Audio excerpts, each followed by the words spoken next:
नमस्कार साथियों, गौरव ज्ञान धारा पे आपका स्वागत है। आरबीएससी की 22वीं क्लास है अपनी ये, और कक्षा 7 का चैप्टर पढ़ने जा रहे हैं अपन, आजादी का आंदोलन और राजस्थान। ये चैप्टर का नाम जो है आजादी का आंदोलन और राजस्थान है। इससे कई विद्यार्थी क्या समझ नहीं पाते कि सर इसमें है क्या, पढ़ना क्या है। तो मतलब कुछ एक के पास में तो आरबीएससी की पुस्तकें होती है, कुछ एक के पास में नहीं है। तो आजादी का आंदोलन में क्या है, कहां से शुरुआत हुई, मतलब कि ये समझ के चलो आप कि एक तो आपके जन जागरूकता वाला जो टॉपिक आता है वो, और किसान आंदोलन वाला जो टॉपिक आता है वो इसमें बहुत अच्छे तरीके से क्लियर होने वाले हैं। तो क्लासेस जितनी भी आरबीएससी की अभी तक ली है सारी देख लेना। एक तरीके से मैं यही कहूंगा कि ये क्लासेस अनिवार्य है, देख लेना, बाद में पछताना नहीं पड़ेगा।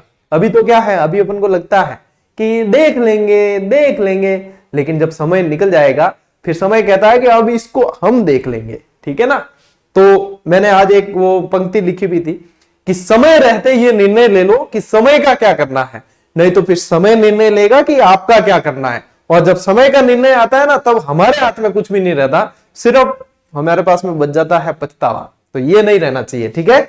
चलिए, किसान आंदोलन और कल वाली क्लास जो ली थी वो देख लेना। कल वाली बहुत इंपॉर्टेंट क्लास थी, आरबीएससी की जो 21वीं क्लास थी वो जरूर ले लेना, क्योंकि प्रमुख शासक पढ़ाए थे और उनमें से प्रश्न निश्चित रूप से बनते हैं। आज वाली क्लास में भी बनेंगे। चलें शुरू करें, ठीक है। सबसे पहले अपन देखो किसान आंदोलन की यदि बात करें, अभी है ना स्कूल लेक्चरर वाला जो बैच अपना चल रहा है उसमें भी किसान आंदोलन ही आने वाले आगे। पहले आएगा जन जागरूकता वाला टॉपिक, उसको करेंगे, फिर किसान आंदोलन आने वाले हैं। तो ये दोनों क्लासेस आप लोगों के लिए, इस बैच की सेपरेट चल रही है, उसकी सेपरेट चल रही है, लेकिन मेरे को दोनों जगह करवाना पड़ता है क्योंकि दोनों के अनाउंसमेंट अलग अलग है, दोनों के दिन अलग अलग है। तो वहां पे भी करवाऊंगा, निश्चित रूप से वो डिटेल में होगी बहुत ज्यादा। और ये वाली क्या है कि आरबीएससी के अकॉर्डिंग है, ये भी डिटेल में, इसमें भी मैं नक्शे वक्शे सब बताने वाला हूं आपको। मेवाड़ रियासत से नक्शे मंगाए, बहुत मुझे है ना एफर्ट लगा इसके अंदर।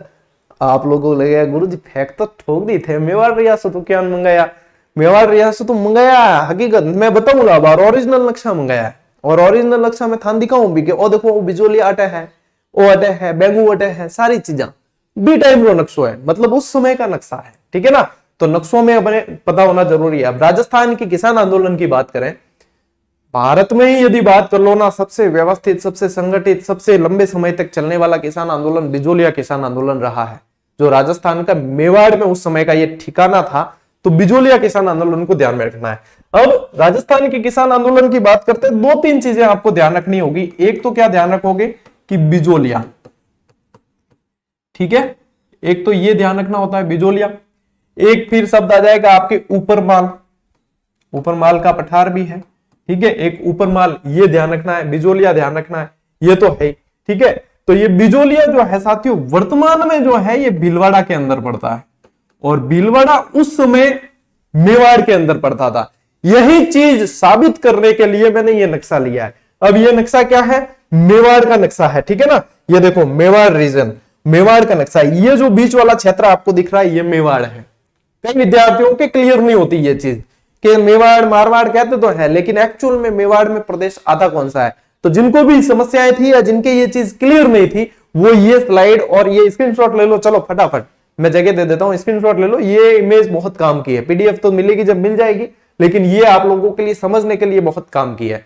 तो ये जो है मेवाड़ वाला क्षेत्र है। अब इसमें क्या क्या आ गया, उदयपुर आ गया, राजसमंद आ गया, भीलवाड़ा का क्षेत्र आ गया, चित्तौड़गढ़ आ गया।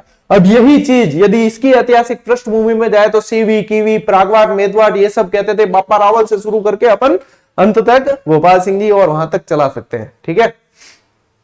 यहां पे ये चीजें ध्यान रखनी है। यानी कि ये जो आंदोलन है बिजोलिया वाला वो हुआ है यहां भीलवाड़ा के अंदर। वर्तमान में भीलवाड़ा पड़ता है, तत्कालीन ये मेवाड़ था। अगली स्लाइड में और नक्शे लूंगा, उसमें और आनंद आएगा, और चीजें क्लियर होगी, ठीक है। अगली स्लाइड में आप लोगों के लिए नक्शा आ रहा है तो बता देता हूं।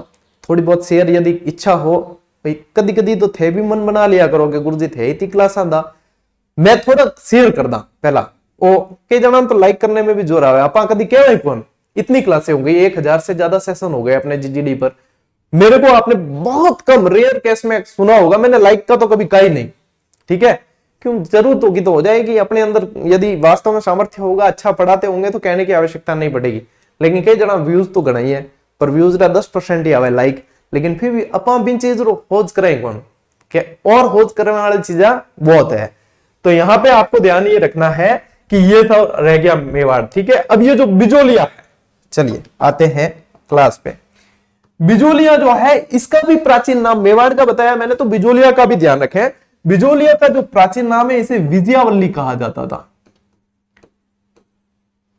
विंध्यावल्ली भी कहते थे, विजयावल्ली भी कहते थे। अब एक प्रश्न चीज दिमाग में आती है ना कि ये चीजें आरबीएससी में दे रखी होगी कि विजयावल्ली विंध्यावल्ली, इस चैप्टर के अंदर कक्षा 7 के इस चैप्टर में ये चीज नहीं दे रखी। ये आप लोगों के लिए बोनस है, ठीक है ना, एक्स्ट्रा चीज है, फ्री फ्री फ्री। अपनी क्लासेस तो फ्री फ्री है, उस मैटर के साथ में जो कह रखा उससे ज्यादा भी कंटेंट फ्री। तो ये विजयावल्ली भी ध्यान रखना, आने वाले समय में यदि प्रश्न बनता है तो गलत करके आना नहीं है। ठीक है, यहां पे इस बिजोलिया को देखो, ये बिजोलिया विंध्यावल्ली ये तो ध्यान रखना ही। ठीक है, अब इसके बाद में थोड़ी सी अपन आगे और चर्चा करेंगे, जैसे कि ऊपरमाल है। ऊपरमाल की जागीर जो दी गई थी वो अशोक जगनेर, जगनेर एक क्षेत्र है, अशोक परमार नाम था वैसे, जगनेर क्षेत्र है भरतपुर के अंदर। वो अशोक जगनेर ने क्या है कि खानवा के युद्ध में हिस्सा लिया था 1527 के अंदर। तो राणा सांगा ने प्रसन्न होकर ये जागीर उन्हें दी थी, तो इन्होंने इस जागीर को बसाया, ये माना जाता है। एक्स्ट्रा जानकारी है, रख लो, काम आएगी। ठीक है, तो ये चीज, ये क्या है, ऊपरमाल का एक पठार है। ठीक है, तो ये भी आप ध्यान रखेंगे। और बिजोलिया वाला जो क्षेत्र है वो ऊपरमाल के पठार से फिर आपके आ जाता है कौन सा, अपने भैंसरोडगढ़ तक वाला क्षेत्र। बिजोलिया से भैंसरोडगढ़ तक वाला क्षेत्र ऊपरमाल का पठार आता है। ठीक है ना, ये चलिए ध्यान रखना, थोड़ा सा मैंने विपरीत बता दिया था, तो यहां पे ये चीज ध्यान रखना। अब बात करें कि राजस्थान में किसान आंदोलन, सबसे पहला कौन सा है, बिजोलिया। आ जाए बैक टू ट्रैक। भारत में सबसे संगठित और मतलब व्यवस्थित एकदम अहिंसात्मक तरीके से होने वाला किसान आंदोलन था। ये 44 वर्ष तक चला था, सबसे लंबा भी कह सकते हो आप। ये 44 वर्षों तक चला है, जिसका टाइम पीरियड रहा है 1897 से 1941। काउंट करके देख लेना भाई, हम थे ना, हम खुराफाती स्टूडेंट थे। खुराफाती कैसे, गुरुजी कह दियो के और 44 साल है और सन टाइम पीरियड लिखियोड़ो है।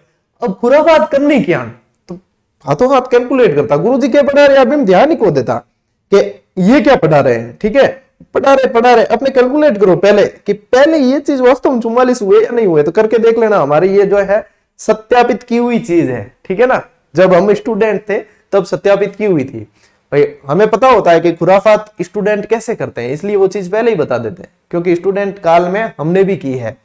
ठीक है, यह आंदोलन 3 चरणों में चला है और यह चीज बिल्कुल बाकायदा आपके आरबीएससी की इसी पुस्तक में दे रखी है। ठीक है, 3 चरण।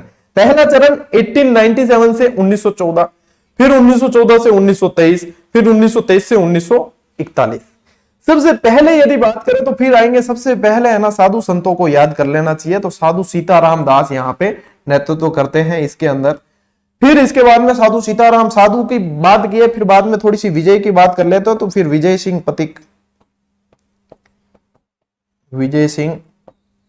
पथिक जी ने यहाँ पे कर लिया। राइटिंग पे मत जाना, कंटेंट पे जाना। ठीक है, लिखने में मेरे को थोड़ा जोर पड़ता है। तीसरा चरण यदि देखो, साधु जी की बात हो गई, विजय जी की बात हो गई, उसके बाद में विजय के बाद में जो है माणक मोती वगैरह सब मिलते हैं, अपन को धन दौलत वगैरह मिलती है। तो अंतिम माणिक्यलाल वर्मा, माणिक्य लाल वर्मा, थे लिखी हो है, मैं थोड़ा क्यों गचड़ को काट दियो, थे पूरा लिख दियो कि माणिक्यलाल वर्मा, थोड़ा सा सम्मान देना। ठीक है, चलिए अब आगे आइए, अब आते हैं अपन नेक्स्ट स्लाइड पे। मंगाए कि नहीं मेवाड़ से नक्शे, ओरिजिनल नक्शे है कि नहीं, देख लो। एक्चुअली ये मेवाड़ की ऑफिशियल साइट से ही डाउनलोड किए हुए हैं, इसलिए कहा है कि मेवाड़ से मंगवाए हैं। तो यहाँ पे ये चीज ध्यान रखेंगे। अब ये जब किसी को अगर असुविधा हो रही हो कि गुरुजी हमें दिख नहीं रहा है, छोटा दिख रहा है, बड़ा दिख रहा है, तो जब शेयर करेंगे तब बड़ा करके देख लेना। मैं अभी वैसे कोशिश करूंगा आप लोगों को बता दूं। पहले एक चीज बता दूं कि ये तो है देखो भीलवाड़ा।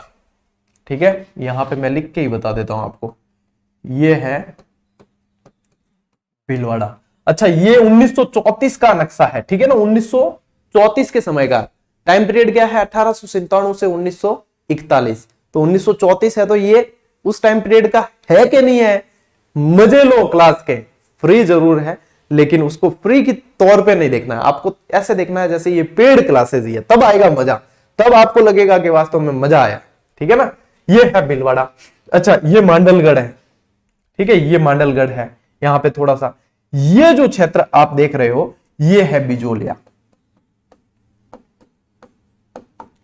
ये है बिजोलिया। आज की ही क्लास में अपन एक और चीज पढ़ने वाले हैं, जो पढ़ने वाले हैं बेंगू।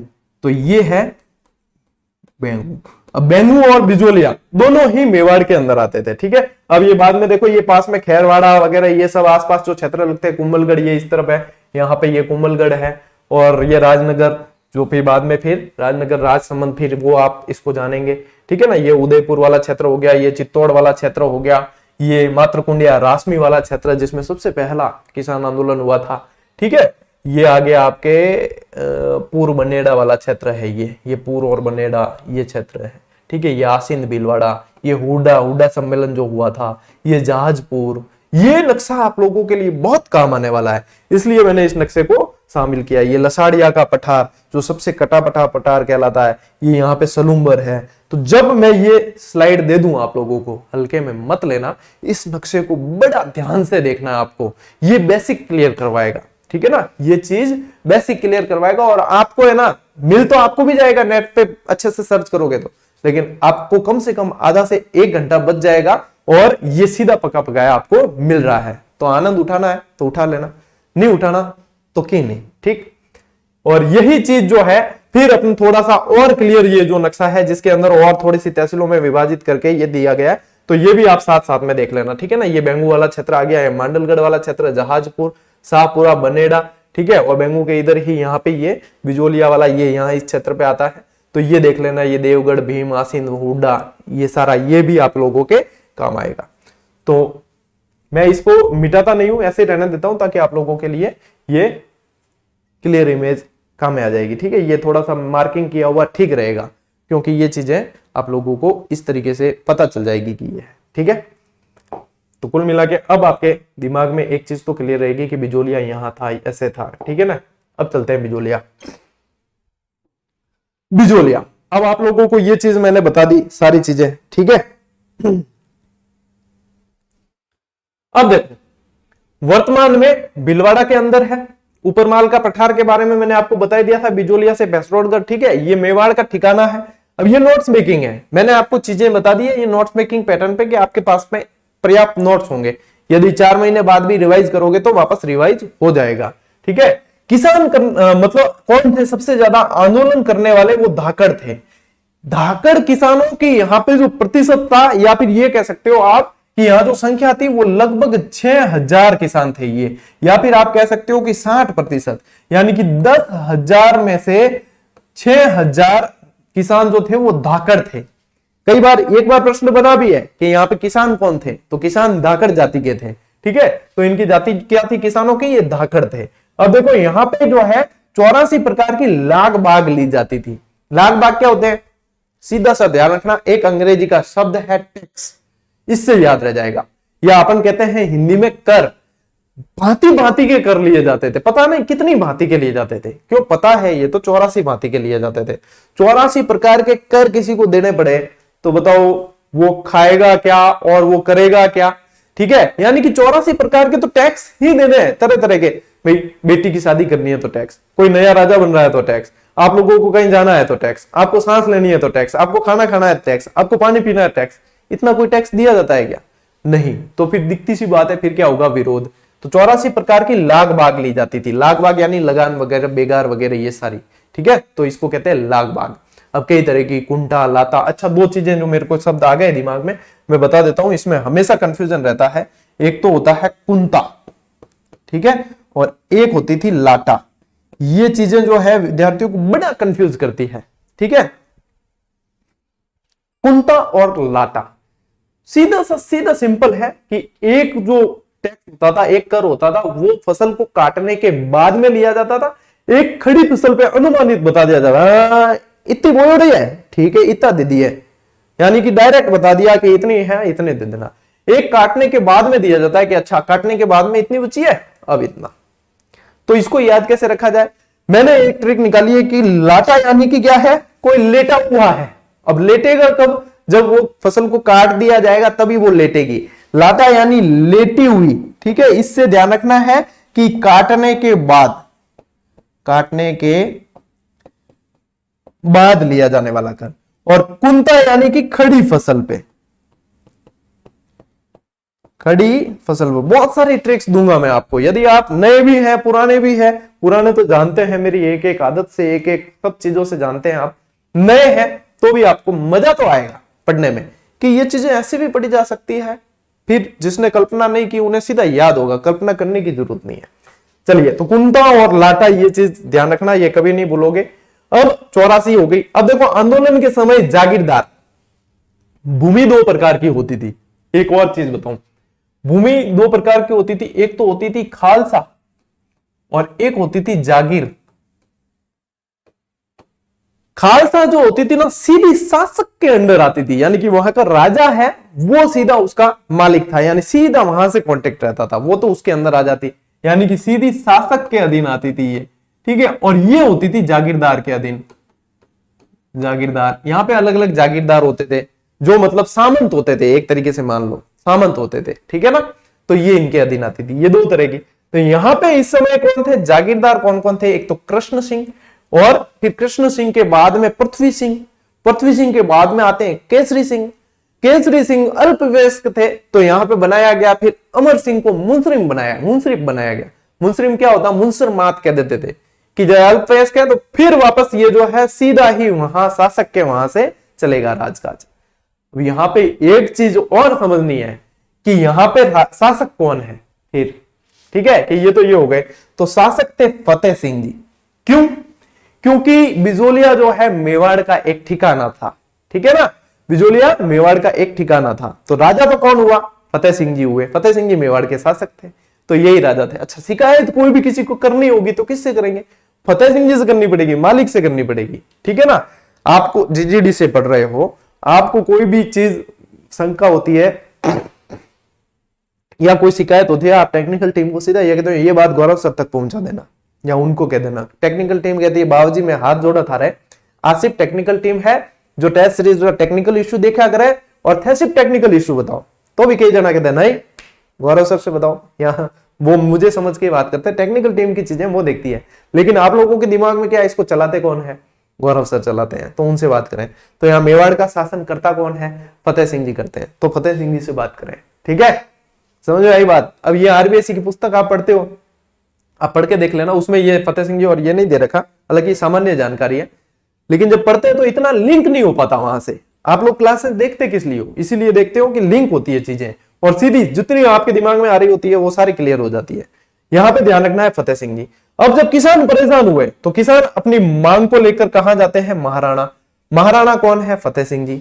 अब मांग जो है देखो 6000 किसान थे। अब इनकी एक चीज कल्पना कीजिए कि इनकी कोई मांग है, ये किसी चीज से संतुष्ट नहीं है, ये अपनी मांग को लेकर जाएंगे फतेह सिंह जी के पास, तो 6 के 6000 पूरे चल देंगे क्या हेलो करा मांग, फतेह सिंह जी के घोड़े जहां। अब 6 के 6000 पूरे जाएंगे नहीं, किसी प्रतिनिधि को भेजेंगे, तो यहां से प्रतिनिधि भेजते हैं, इनका नाम ध्यान रखना, नानजी और ठाकरे जी, ठीक है, नानजी और ठाकरे जी, इनको भेजते हैं। भाई जागीरदारों के मतलब सीधी सी बात है, अपन कहते हैं एंटी, ठीक है, एंटी पार्टी, यानी जागीरदारों के एंटी थे किसान, तो यहां से भेजा किसे है, एंटी को भेजा है, एन और टी, नानजी और ठाकरे जी, ठीक है, एंटी को भेजते हैं, वहां भेजते हैं। वहां जाके इन्होंने कह दिया 6 महीने से तो इनसे मुलाकात होती है, फतेह सिंह जी की मुलाकात 6 महीने बाद होती है, 6 महीने वहां पे इंतजार करने के बाद मुलाकात होती है, 6 महीने मुलाकात होती है। उसके बाद में फतेह सिंह जी एक व्यक्ति को भेजते हैं यहाँ पे वापस, हामिद हुसैन उसका नाम था, क्या हामिद भाई जाइए और देखिए नानजी और ठाकरे जी कह रहे हैं वो बात सही है कि नहीं है, अपने जागीरदार वास्तव में बदमाश है कि किसान जो है झूठी शिकायतें लेकर आए। हामिद हुसैन जाकर देखता है बात तो सही है, लाग बाग ली जा रही, जबरदस्ती ली जा रही है। वापस आके कहते हैं फतेह सिंह जी को कि बात तो महाराज सही है, बात सही है, लाग बाग ले रही है, फायदो किन, क्या राज्य में फायदो है, साहब फायदो है, ठीक है जनपद है, देखा की करा बस, और उस पर कोई अमल होता नहीं। हामिद हुसैन ने कह भी दिया, फिर भी कोई अमल नहीं होता है, जब अमल नहीं होगा फिर विरोध होगा, ठीक है ना। अब 2 जनों से काम नहीं बना, फिर 6000 कूदेंगे वापस उसके अंदर, तो यहां पे ये चीजें हो गई। अब इस दरमियान क्या है, कृष्ण सिंह की शिकायत करने गए थे, कृष्ण सिंह के ऊपर कुछ भी सिर्फ चेतावनी दी, कृष्ण सिंह थोड़ा ध्यान हुआ है, कृष्ण सिंह कह दियो हाँ जी हुक्म, अब जी हुक्म कहना हो के कृष्ण सिंह ने लागी मिर्चा के मेरी शिकायत करने गए थे, तुम मेरी शिकायत करोगे, है? मेरी करोगे, चलो एक और कर, चवरी कर। अब से जिस जिसको अपनी अपनी बेटी की शादी करनी है 5 रुपए चवरी कर दो। कई पुस्तकों में 13 रुपए का उल्लेख है, ठीक है। 5 रुपए चवरी कर दो, उसके बाद ही शादी होगी, नहीं तो शादी नहीं होगी, करो शिकायत। ये कर लगा दिया कृष्ण सिंह ने और हौसले बुलंद हो गए इसके, चवरी कर ठोक दिया, ठीक है। फिर कृष्ण सिंह की कुछ समय बाद में मतलब विरोध भी हुआ है, ठीक है ना, विरोध भी होता है और कम भी करना पड़ता है। किसानों ने हल चलाने मना कर दिए खेतों में, मैं तो हल ही कौन चलावा, कर देवा कि मैं कमाऊं ही कौन, हम तो हल भी नहीं चलाएंगे और देंगे ही नहीं। तो फिर वापस जो है बकरी डिब्बे में भी आती है कृष्ण सिंह की, कम भी करते हैं लेकिन लगाया तो सही। तो ये पूछा जाता है कृष्ण सिंह ने कौन सा लगाया, चवरी कर, ठीक है। 5 या 13 रुपए का उल्लेख मिलता है, कई किताबों में 5 और कई किताबों में 13 रुपए। मेरे को नहीं लगता आपको किसान आंदोलन वापस पढ़ना पड़ेगा जो आरबीएससी की क्लास देख रहे हैं, मैं खुद पढ़ाऊंगा 4 दिन बाद स्कूल लेक्चरर वाले जो बैच चल रहा है उसके अंदर फिर से, ठीक है। और निश्चित रूप से उसमें भी कुछ ना कुछ नया ही मिलेगा। फिर बात करते हैं, कृष्ण सिंह जी चले गए, स्वर्ग सिधार गए। चले गए का मतलब इतनी देर रुका हूं मैं चले गए कहने के बाद, समझ लेना चाहिए कि कहीं छोटे मोटे नहीं गए हैं, लंबे गए हैं।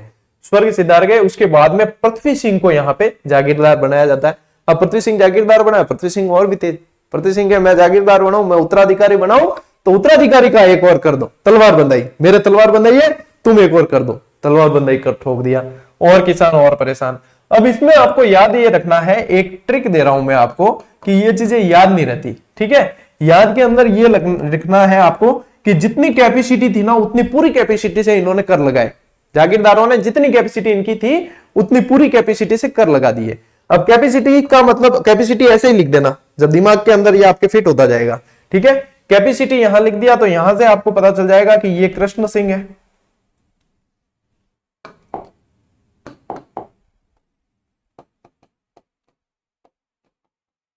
इस के का मतलब कृष्ण सिंह है और इस पी का मतलब पृथ्वी सिंह है, ठीक है। इस सी का मतलब चौरीकर है और इस टी का मतलब तलवार बंदाई।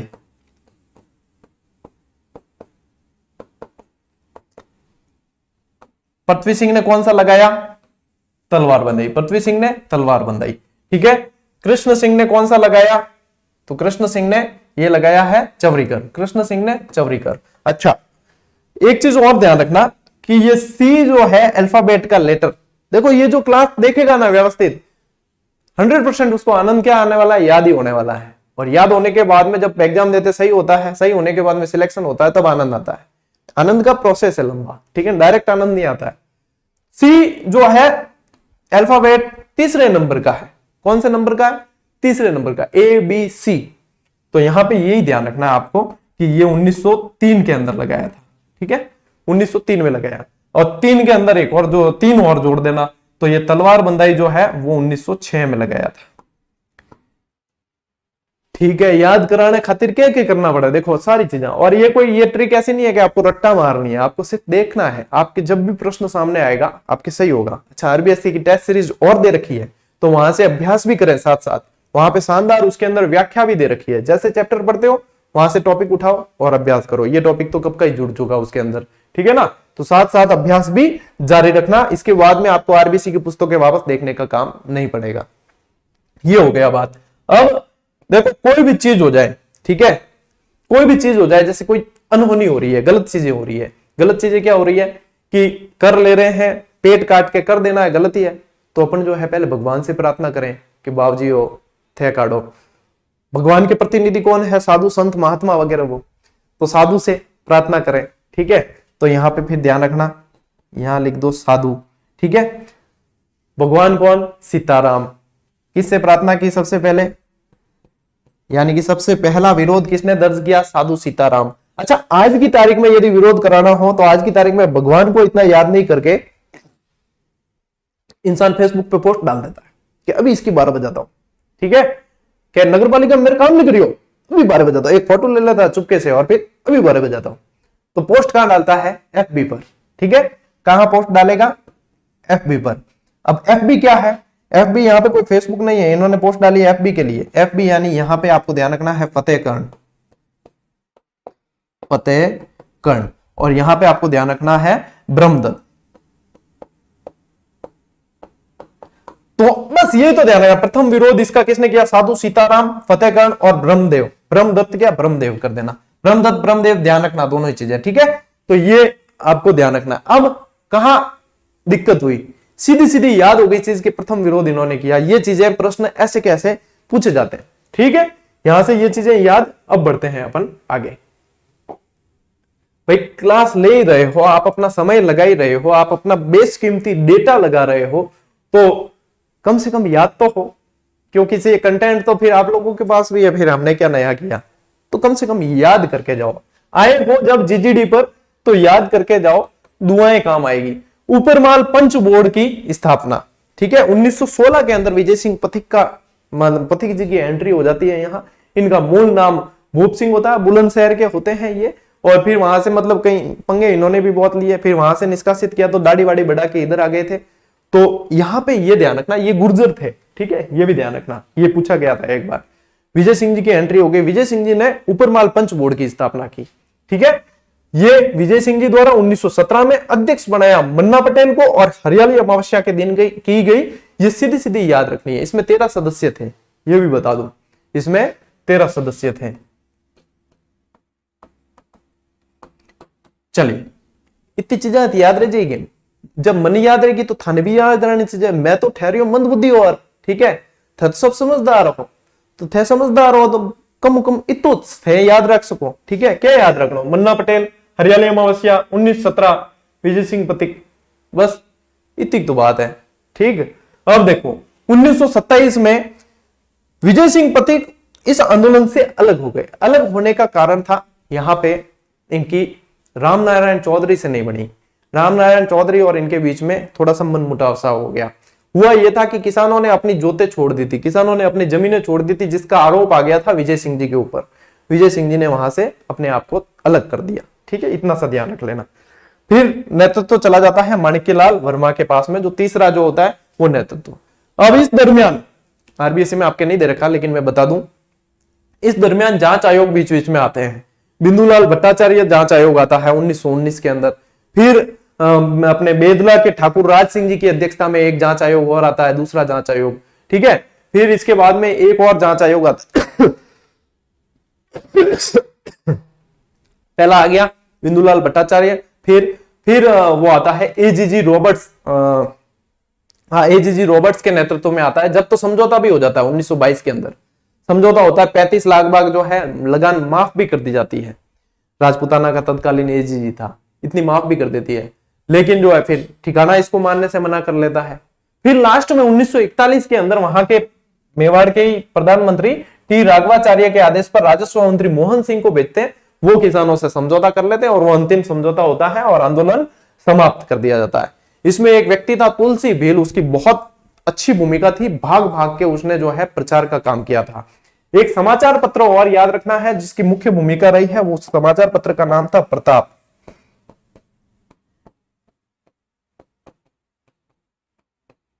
इसकी मुख्य भूमिका रही है और गणेश शंकर विद्यार्थी का था ये। शॉर्टकट में लिख दूं क्या? गणेश शंकर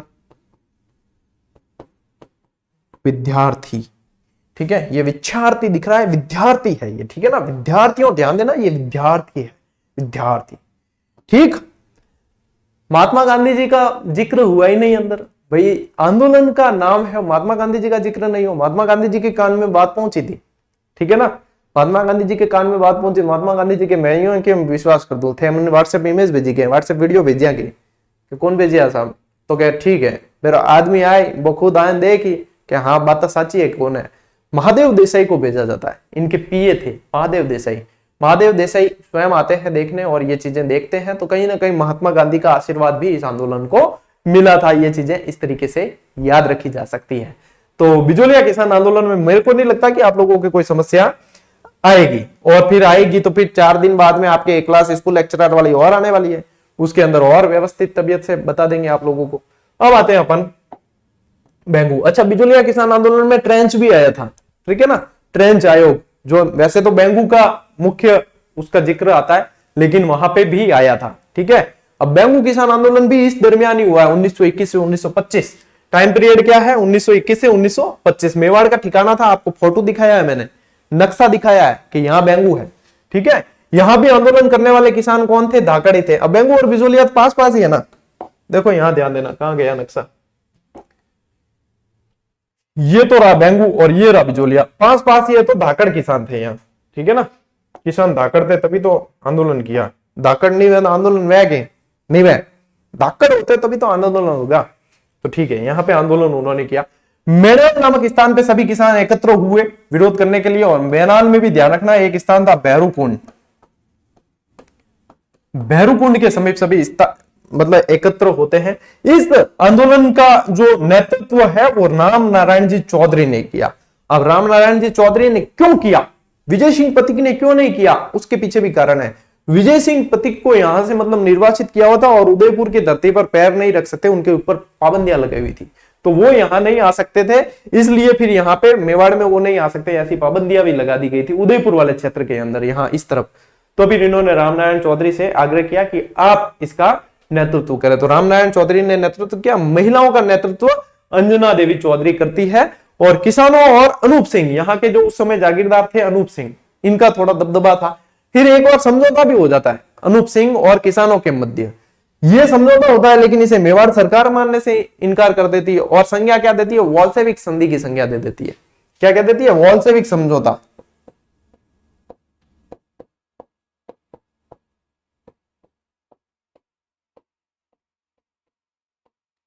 वॉल्शेविक समझौते की संज्ञा देती है। वॉल्शेविक समझौते की इसलिए संज्ञा देती है कि ये मतलब जन बाहुल्य के द्वारा दबाव बनाकर किया गया समझौता है, इसका मेन मतलब कारण ये होता है, वॉल्शेविक समझौते की संज्ञा दे दी जाती है। ठीक है, तो इसको मानने से ये मना कर देते हैं। फिर इनको ये भेजते हैं जांच के लिए रेवेन्यू कमिश्नर ट्रेंच को। किसको भेजते हैं, ट्रेंच। और ट्रेंच बेटो टंच गणो, ठीक है, ओ करी किस्मा दिया। ट्रेंच ने कुछ मतलब यहाँ पे आके देखा और फिर कुछ जो है चेंजेस किए इन चीजों के अंदर, वो चेंजेस किसानों के लिए सही नहीं थे, उन्होंने माने नहीं, तो इसकी जांच के लिए भेजा। फिर क्या, गोविंदपुरा गांव के अंदर एकत्र किसानों पर गोलियां चला दी। जब वो इसकी चर्चा कर रहे थे किसान कि इसने ये बदलाव किए हैं, ठाले बुले वो करेंगे, यूं करियो यूं करियो, ये करता सब। ठीक है, यहाँ पे इसने क्या किया, इसने एकत्र किसानों पर गोलियां चलवा दी। और वहां पे जो गोलियां चली है उसमें 2 व्यक्ति विशेष रूप से ध्यान रखना है जो पूछे जाते हैं, रूपाजी और कृपाजी धाकड़ मारे गए। ये प्रश्न बहुत बार बना, आगे भी बन सकता है। तो रूपाजी और कृपाजी यहां पे मारे गए, ये ध्यान रखना। 1925 में जाकर यह आंदोलन समाप्त होता है, और अंत में इनको हार मतलब इनको मेवाड़ का यहाँ पे जो सरकार थी उनको आखिर में घुटने टेकने पड़ते हैं, और 53 में से 34 लागतें समाप्त की जाती है, और यह आंदोलन समाप्त हो जाता है यहीं पे। तो ये था बेंगू किसान आंदोलन। जो प्रश्न बनते हैं वो सारे के सारे आपके स्लाइड पे है। ठीक है, और आगे जो बताया वो बिजोलिया किसान आंदोलन, और ये जो स्लाइड है वो अपनी अंतिम स्लाइड है।